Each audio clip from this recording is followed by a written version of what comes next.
अस्सलाम वालेकुम, मेरा नाम मोहम्मद तारिक है और आज के लेक्चर में मैंने बात करनी है centripetal acceleration and centripetal force पे। तो सेंट्रीपिटल एक्सेलरेशन क्या है, पहले हमारा टारगेट होगा सेंट्रीपिटल एक्सेलरेशन देखना, उसके बाद हम बात करेंगे सेंट्रीपिटल फोर्स पे। तो एक्सेलरेशन क्या है, पहले हम जरा इसको समझने की कोशिश करते हैं। आप पहले से जानते हैं कि एक्सेलरेशन को आप डिफाइन करते हैं कि it is rate of change of velocity. Velocity में चेंज टाइम के रिस्पेक्ट से एक्सेलरेशन कहलाता है। एक्सेलरेशन क्या होता है, सबसे पहले हम ये देख लेते हैं। एक्सेलरेशन को आप डिफाइन करते हैं कि it is what rate of change of velocity. क्या चीज है acceleration? Rate of change of velocity, मतलब टाइम के रिस्पेक्ट से वेलोसिटी का चेंज एक्सेलरेशन कहलाता है। हम इसको मैथमेटिकली लिख सकते हैं कि एक्सेलरेशन इक्वल होता है delta we by delta T. Delta we by delta T आपके पास एक्सेलरेशन है। वेलोसिटी में चेंज, वेलोसिटी में चेंज कैसे आ सकता है? चेंज इन वेलोसिटी दो तरह से हो सकता है। चेंज इन वेलोसिटी, एक वजह हो सकती है चेंज इन वेलोसिटी की, उसको हम कहते हैं कि लेट्स सपोज वो वेलोसिटी की मैग्नीट्यूड चेंज हो रही है due to change in magnitude.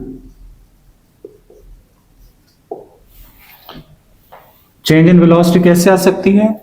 Change in magnitude की वजह से। वेलोसिटी की मैग्नीट्यूड अगर चेंज होती है तो यू कैन से कि वेलोसिटी चेंज हो रही है। दूसरी वजह हो सकती है due to change in the direction of velocity. जब वेलोसिटी की डायरेक्शन में चेंज आए तो आप कह सकते हैं वेलोसिटी चेंज हुई।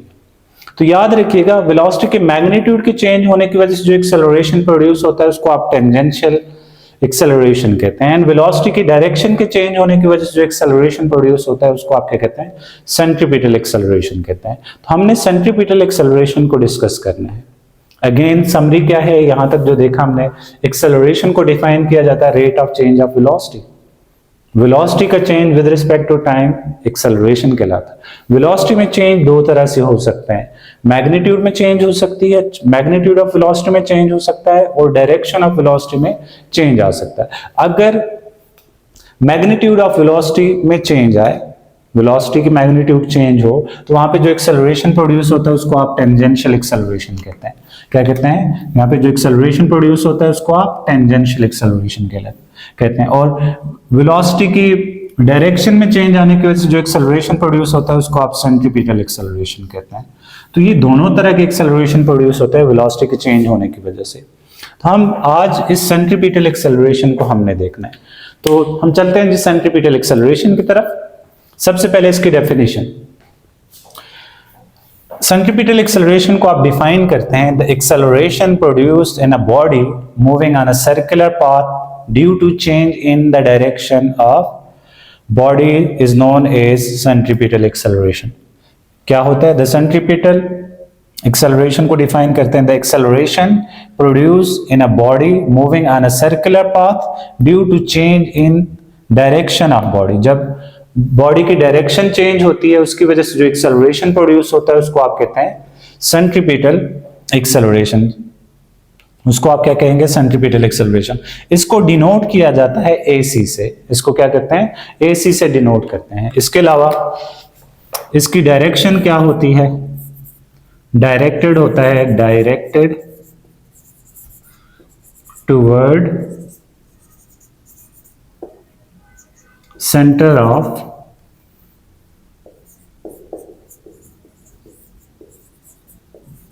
सर्कल। इसके अलावा इसका फॉर्मूला होता है AC is equal to V square by R, और माइनस साइन भी होता है। माइनस ये बताता है कि इसकी direction toward center of circle है। माइनस क्या बताता है कि सेंट्रीपिटल एक्सेलरेशन की डायरेक्शन किधर है, सेंटर ऑफ सर्किल की तरफ है। तो आप यहां से देख सकते हैं कि सेंट्रीपिटल एक्सेलरेशन दो चीजों पे डिपेंड करता है, एक वेलोसिटी पे जो कि टेंजेंशियल वेलोसिटी होगी उसकी मैग्नीट्यूड पे, साथ में रेडियस पे डिपेंड करता है कि सेंटर से इसका रेडियस क्या है। सेंट्रीपिटल एक्सेलरेशन दो चीजों पे डिपेंड करेगा, एक वेलोसिटी की मैग्नीट्यूड और दूसरा रेडियस पे डिपेंड करेगा कि जो पार्टिकल मूव कर रहा है उसका सेंटर से डिस्टेंस कितना है, उस इन दो चीजों पे सेंट्रीपिटल एक्सेलरेशन डिपेंड करेगा। अब हम इसकी एक्सप्लेनेशन की तरफ चलते हैं। एक्सप्लेनेशन में मैंने यहाँ पे लिखा है कि कंसिडर कोई भी एक पार्टिकल है जिसका मास m है। इमेजिन ये आपके पास एक पार्टिकल है, इसका मास m है और ये एक सर्कुलर पाथ पे मूव कर रहा है जिसका रेडियस r है। इमेजिन ये आपके पास रेडियस r आ गया, इस पे ये पार्टिकल मूव कर रहा है। इमेजिन इस पॉइंट को मैं पॉइंट A कह देता हूं, तो इस जगह पे इसकी जो वेलोसिटी है, इमेजिन ये वेलोसिटी VA है, ये आपके पास पॉइंट A, इस पे जो वेलोसिटी होगी, जो टेंजेंशियल वेलोसिटी है वो VA।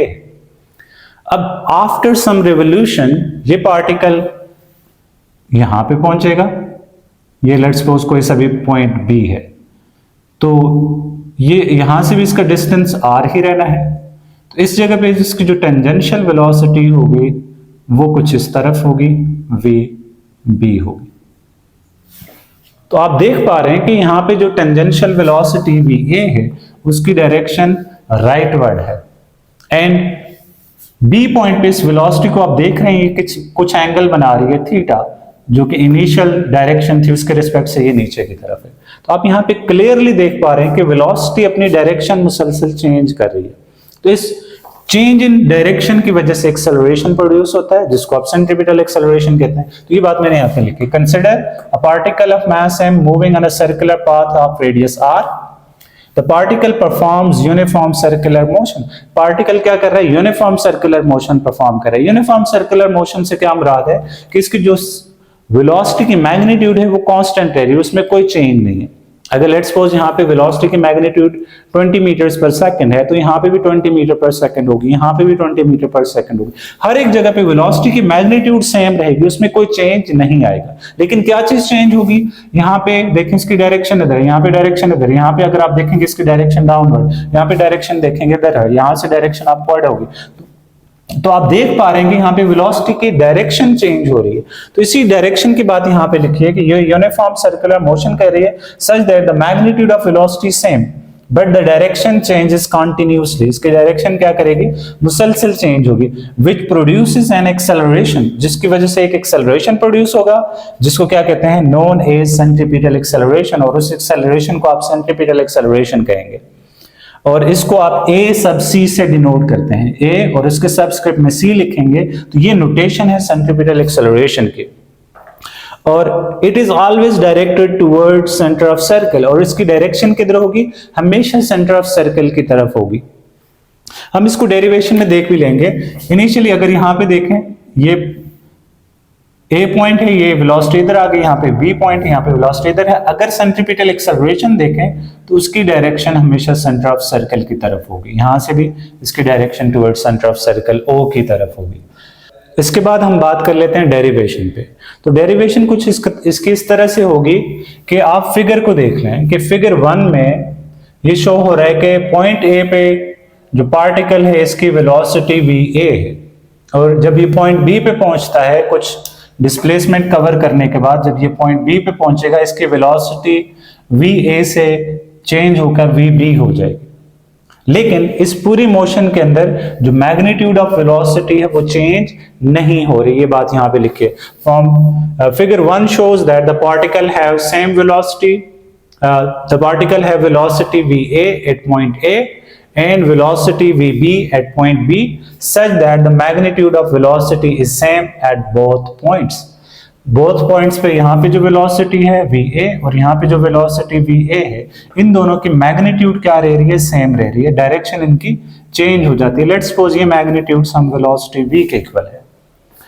इसके बाद मैंने लिखा है कि जब पार्टिकल पॉइंट A से पॉइंट B तक मूव करेगा तो यहाँ पे इसका जो एंगुलर डिस्प्लेसमेंट है वो क्या है, डेल्टा थीटा, या थीटा से हम डिनोट कर लेते हैं कि जब when particle moves from point A two point A to B, the angular displacement is theta, which is very small. इस दौरान जो angular displacement है उसकी magnitude बहुत कम होगी। इसके बाद हमने क्या करना है, if we join velocities VA and VB by tail to tail, जब velocity VA और VB को आप क्या करते हैं, tail to tail join कर लेते हैं, तो ये आपके पास velocity VA आ गई और यहाँ पे tail से tail मिला लें तो ये velocity VB आ जाएगी और इनके दरमियान में भी एंगल थीटा रह जाएगा। ये एंगल थीटा क्यों सेम रह रहा है, इमेजिन इस पॉइंट पे आप देखें, ये आपके पास रेडियस वेक्टर आ गया, ये आपके पास वेलोसिटी वेक्टर है, ये टेंजेंशियल है एक दूसरे पे। जब ये मूव करके यहां पे पहुंचेगा तो यहां पे भी आप देख लें कि जितना एंगल इस रेडियस वेक्टर ने स्वैप किया होगा सेम उतना ही एंगल इस वेलोसिटी ने भी किया होगा। तो वेलोसिटी VA और VB के दरमियान में एंगल थीटा, जो एंगल थीटा यहाँ पे है सेम वही उतना ही एंगल यहाँ पे रहेगा। लेट्स सपोज यहाँ पे अगर 30 डिग्री का एंगल बन रहा है तो यहाँ पे भी आपके पास 30 डिग्री का एंगल बनेगा। इसके अलावा ये जो VA है और VB है इनकी लेंथ्स आपस में इक्वल हैं क्योंकि इनके मैग्नीट्यूड सेम है। यहाँ पे देखें ये भी रेडियस R है, ये भी रेडियस R, तो इन दोनों की भी ये मैग्नीट्यूड्स आपस में इक्वल है। तो हम देख सकते हैं कि ट्राइंगल OAB और ट्राइंगल PQR ये दो सिमिलर आइसोसेलेस ट्राइंगल है। अगर ट्राइंगल्स आपके पास सिमिलर हो जाएं, सिमिलर ट्राइंगल्स के तमाम एंगल्स आपस में इक्वल होते हैं, तो ये दोनों आपस में क्या है, सिमिलर ट्राइंगल्स हैं। एंड सिमिलर ट्राइंगल्स के लिए कॉरेस्पॉन्डिंग साइड्स की रेशियोज हमेशा इक्वल आ जाती है। फॉर एग्जाम्पल मैं इस ट्राइंगल में रेशियो ले लेता हूं जी, ये arc length AB divided by A या OA की मैं रेशियो ले लेता हूं। यहां से मैं इस ट्राइंगल से रेशियो AB रेशियो OA ले लेता हूं, तो इस ट्राइंगल से मुझे QR रेशियो PQ लेनी पड़ेगी। तो ये दोनों रेशियोज आपस में इक्वल होगी। तो हम कह सकते हैं from figure triangle PQR and triangle OAB are similar triangles. ये क्या है, सिमिलर ट्राइंगल्स हैं। अगर ये सिमिलर ट्राइंगल्स हैं तो इनके लिए कॉरेस्पॉन्डिंग साइड्स की जो रेशियो होगी वो क्या रहेगी, कांस्टेंट रहेगी या सेम रहेगी। तो मैं रेज करके यहां पे लिख लेते हैं इसको। ओके जी, हमने यहां पे लिखा है कि triangle PQR and triangle OAB are similar triangles. If they are similar फिर क्या होगा, इनकी कॉरेस्पॉन्डिंग साइड्स की रेशियो हमेशा क्या रहेगी, इक्वल रहेगी। मैं यहां पे रेशियोज ले लेता हूं, AB रेशियो OA, ये इक्वल हो जाएगी रेशियो QR रेशियो PQ के। मैंने क्या किया, इस ट्राइंगल के ये थीटा के सामने वाली साइड डिवाइडेड बाय थीटा की ये इस साइड पे जो साइड है वो है, तो ये आपके पास AB साइड है और इधर से आपके पास OA साइड है। ये इक्वल हो जाएगी थीटा के सामने वाली साइड डिवाइडेड बाय थीटा के साथ वाली साइड जो कि PQ है। तो अब अगर आप फिगर से देखें तो AB क्या है, AB यहां से AB ये कोई भी आर्क लेंथ S है। लेट्स सपोज ये हम इसको डेल्टा R कह देते हैं, ये चेंज इन रेडियस वेक्टर हो जाएगा जिसको हम वैसे तो आर्क लेंथ से डिनोट करते हैं, तो यहाँ पे हम इसको डेल्टा R कह देते हैं। तो AB की जगह आप क्या पुट करेंगे, डेल्टा R, और OA की जगह आप देखें OA आपके पास रेडियस है, तो आपने इसको स्केलर फॉर्म में रेडियस लिख लेना है। इस साइड से आपके पास QR ये क्या है देखें, QR यहां से यहां तक ये देखा जाए तो change in velocity delta V है, ये इक्वल होती है VB माइनस VA। ये क्या है, change in velocity delta V है। तो QR की जगह हम लिख सकते हैं delta V divided bye PQ की जगह PQ इज वेलोसिटी VA की मैग्नीट्यूड है। VA की मैग्नीट्यूड और VB की मैग्नीट्यूड V के इक्वल है, तो मैं इसकी जगह सिंपल V लिख सकता हूं। या चलें हम इस स्टेप में हम इसको VA की मैग्नीट्यूड कर देते हैं, VA की मैग्नीट्यूड। इसके बाद आप VA की मैग्नीट्यूड को तो v कह सकते हैं, और ये यहाँ पे डिवाइड है, अगर आपकी मल्टीप्लाई हो जाएगी तो ये हो जाएगा delta r by r is equal to delta v divided by v आ जाएगा। ये v यहाँ पे डिवाइड है, इधर आपकी मल्टीप्लाई हो जाएगा, तो ये हो जाएगा v delta r divided by r is equal to delta v आ जाएगा। इसके बाद हमने क्या करना है, दोनों साइड को डेल्टा t से डिवाइड कर देना है। बहुत से स्टूडेंट्स पूछते हैं कि हम यहाँ पे डेल्टा t से क्यों डिनोट करते हैं, तो हमारा टारगेट क्या है, हमारा टारगेट है यहाँ पे एक्सेलरेशन लेके आना। एंड एक्सेलरेशन क्या होता है, rate of change of velocity. तो इसको अगर आप डेल्टा t से डिवाइड कर देंगे तो delta v bye delta t acceleration आएगा। तो मैं क्या करता हूँ, यहाँ पे दोनों साइड को डेल्टा t से डिवाइड करता हूँ, डिवाइडिंग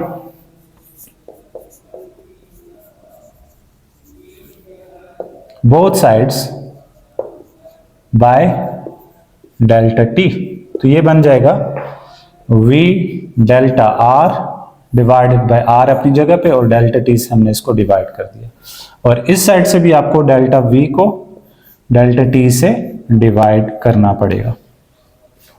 एंड यू नो कि यहां से जो v एंड r है ये चेन से बाहर है, तो इसको मैं ऐसे लिख लूं v डिवाइडेड बाय r अपनी जगह पे एज इट इज, और यहाँ पे क्या है delta r by delta t is equal to, ये आपके पास rate of change of velocity, and rate of change of velocity is acceleration, और इसको हम सेंट्रीपिटल एक्सेलरेशन कह देते हैं।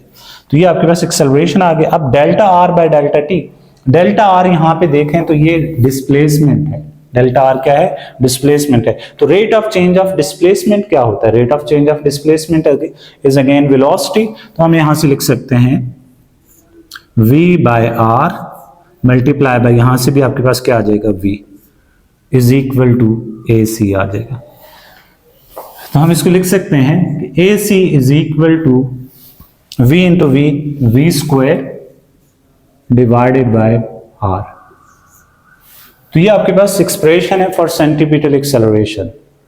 ये क्या है, सेंट्रीपिटल एक्सेलरेशन के लिए एक्सप्रेशन है। आप यहां से देख सकते हैं कि सेंट्रीपिटल एक्सेलरेशन वेलोसिटी के मैग्नीट्यूड के स्क्वायर के डायरेक्टली प्रोपोर्शनल है और रेडियस के इनवर्सली प्रोपोर्शनल है। जितनी ज्यादा वेलोसिटी होगी उतना ज्यादा सेंट्रीपिटल एक्सेलरेशन होगा, और जितना स्मॉलर रेडियस होगा उतना ज्यादा सेंट्रीपिटल एक्सेलरेशन होगा। अब इसके बाद हम यहाँ पे इसकी डायरेक्शन की बात हमने करनी है, तो हम लिख सकते हैं कि AC is equal to minus V square by R. Minus क्या बता रहा है, माइनस ये बता रहा है कि इसकी डायरेक्शन हमेशा सेंटर ऑफ सर्कल की तरफ होगी। इमेजिन ये आपके पास पार्टिकल है, ये मूव कर रहा है, तो इसकी जो एक्सेलरेशन की डायरेक्शन है AC वो ऐसे सेंटर ऑफ सर्कल की तरफ होगा। नेगेटिव साइन क्या बताता है कि सेंट्रीपिटल एक्सेलरेशन की direction towards centre of circle होगी। अगर आप जस्ट मैग्नीट्यूड देखना चाहते हैं तो वो v स्क्वायर बाय r होगा। अब इसके बाद इसकी वेक्टर फॉर्म हमने लिखनी है, इसके बाद हमने इसकी वेक्टर फॉर्म लिखनी है।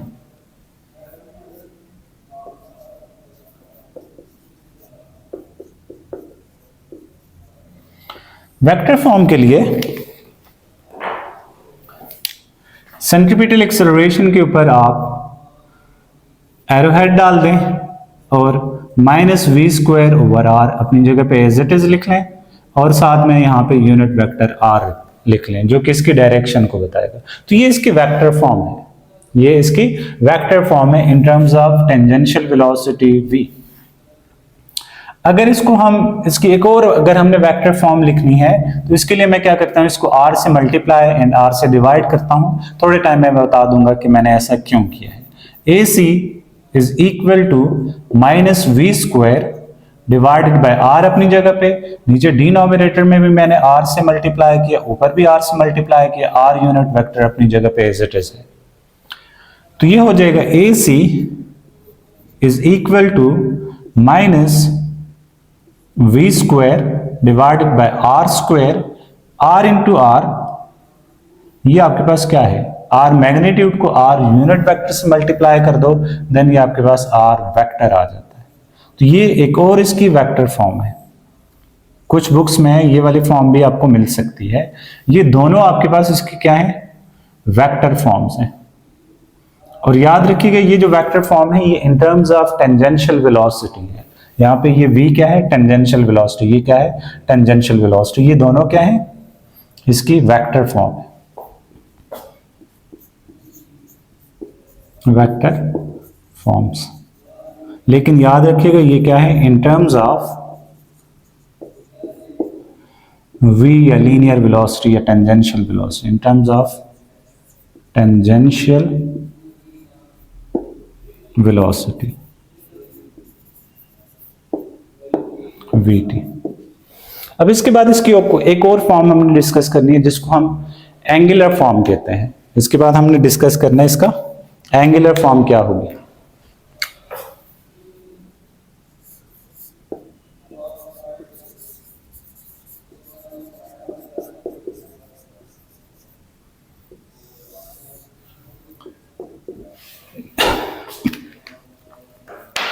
ओके जी, आप इसको इक्वेशन 1 कहते हैं, तो इक्वेशन 1 को आप यहां पे दोबारा लिख लें।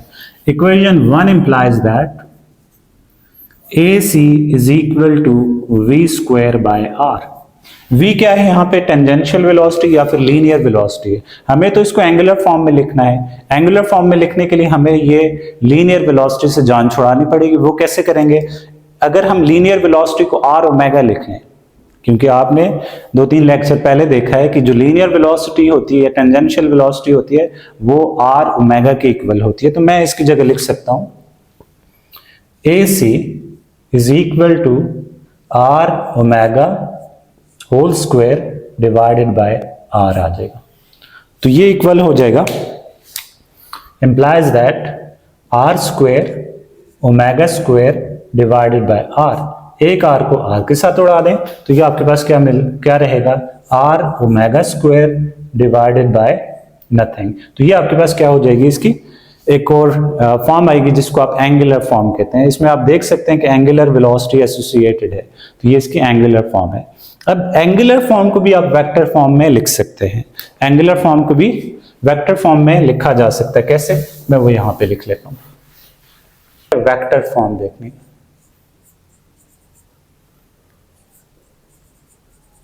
किस चीज के, एंगुलर फॉर्म की वेक्टर फॉर्म हमने देखनी, तो उसको हम कैसे लिख सकते हैं, देखें। इसी इक्वेशन को यहां पे लिखें कि AC इक्वल है r ओमेगा स्क्वायर। तो आपने इसको वेक्टर फॉर्म में लिखना है, तो AC वेक्टर फॉर्म में इक्वल होगा minus r omega square into r unit vector आएगा। जब आपने इसको एरो हेड ऊपर इसके ऊपर डाल देना है तो यहाँ पे यूनिट वेक्टर r आ जाएगा, क्योंकि ये डायरेक्शन बताता है जो कि टुवर्ड सेंटर ऑफ सर्कल है। Minus sign center of circle की तरफ पॉइंट आउट कर रही है, r रेडियस के सेंटर की तरफ डायरेक्टेड होने की तरफ पॉइंट आउट कर रहा है। तो आपके पास ये वेक्टर फॉर्म आ गई। या फिर अगर आप r को r यूनिट वेक्टर के साथ लिखें तो AC इक्वल होगा minus omega square r unit vector बन जाएगा। एंड यू नो कि r यूनिट वेक्टर ये आपके पास r वेक्टर के इक्वल हो जाता है। तो आपके पास AC इक्वल हो जाएगा minus omega square r vector. तो ये भी इसकी क्या है, वेक्टर फॉर्म है। ये भी इसकी वेक्टर फॉर्म है। आप इन दोनों में से कोई सी भी लिख सकते हैं या दोनों भी लिख सकते हैं। तो ये इन दोनों की वेक्टर फॉर्म है इन टर्म्स ऑफ ओमेगा या एंगुलर वेलोसिटी v, या एंगुलर फॉर्म में इसकी वेक्टर फॉर्म है। होप सो ये यहां तक समझ आ गया होगा। अब हम अगले पार्ट में हमने बात करनी है सेंट्रीपिटल फोर्स की। सेंट्रीपिटल फोर्स क्या है उसको हमने डिस्कस करना है नेक्स्ट पार्ट में।